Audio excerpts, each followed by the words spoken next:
24 तास चालूच असतात। झोपेत असला तरी डोळे उघडेच ठेवतो, कोणताही साप डोळे बंद करत नाही।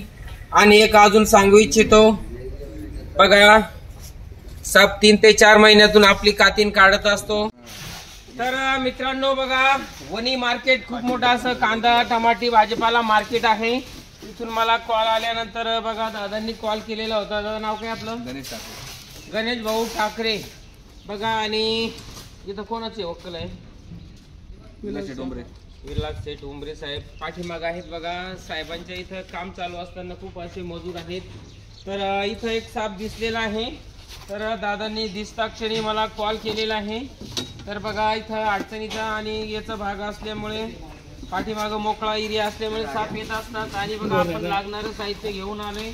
तर तुम्हाला दाखवू इच्छितो की बघा हे जे टमाटे आहे, टमाट्याच्या जाळीमध्ये कोणता साप आहे बघा। अत्यंत विषारी असा इंडियन स्पेक्टिकल कोब्रा भारतीय नाग आहे बघा। खूप छान पद्धतीने बसलेला आहे हे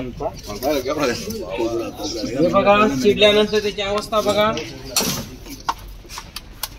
तर मित्रांनो बघा, आपण खूप अशी काळजी अनुभव आणि हा इंडियन कोब्रा रेस्क्यू करणार आहे बघा। आमचं बघून कोणी असे साप पकडण्याचा प्रयत्न करू नका हे बघा। तर तुम्हाला या सापाबद्दल थोडी माहिती सांगू इच्छितो। या सापामध्ये न्यूरोटॉक्सिक नावाचं विष असतं। याला इंग्लिश मध्ये इंडियन स्पेक्टिकल कोब्रा असं म्हटलं जातं। तर बघा, जेव्हा साप चिडतो तेव्हा फण फुगवतो, फुंकरण्याचा आवाज पण करतो। आवाज बघू ऐकू शकता तुम्ही। तर बघा, आपण नागाच्या फणीवर असणारे विविध चिन्हे ते पण बघू शकता साईडला।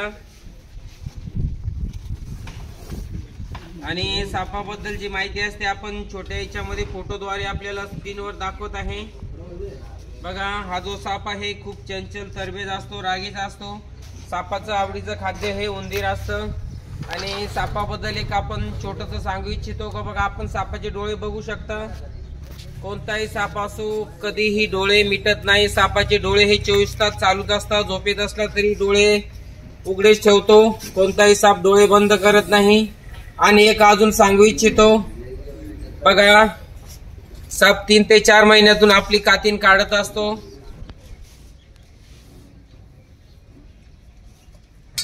आणि बघा साप विषारी जे साप असतात ते रात्री त्यांना योग्य प्रकारे दिसतं, दिवसा पण योग्य प्रकारे दिसतं। तर बघा, आपण या सापाला कोणत्याही प्रकारची इजा हानी नुकसान न होता योग्य प्रकारे कॅरेट मधून सुरक्षित काढलेले आहे। आणि बघा यांना भीतीपासून मुक्त केलेलं आहे। तर या सापाला आपण त्वरित एका प्लास्टिक बरणीमध्ये टाकू आणि काही वेळातच आवड हवे निसर्गामध्ये रिलीज करणार आहे।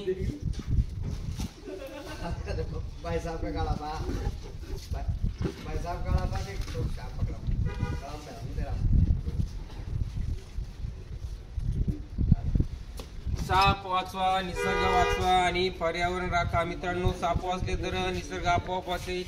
निसर्ग वाचला तर वेळोवेळी पावसाळा उन्हाळा हे ऋतू होत राहतील। याला काही वेळा निसर्गाच्या दिशेने रिलीज करणार आहे। तत्पूर्वी वेळ भेटल्यास लाईक शेअर आणि सबस्क्राईब करायला विसरू नका। धन्यवाद।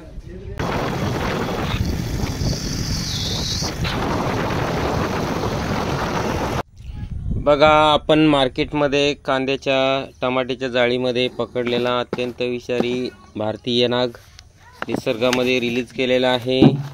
साप वाचवा, निसर्ग वाचवा आणि पर्यावरणाचा जंगलात सोडण्याचा आनंद काही वेगळाच आहे। प्लीज लाईक शेअर आणि सबस्क्राईबर।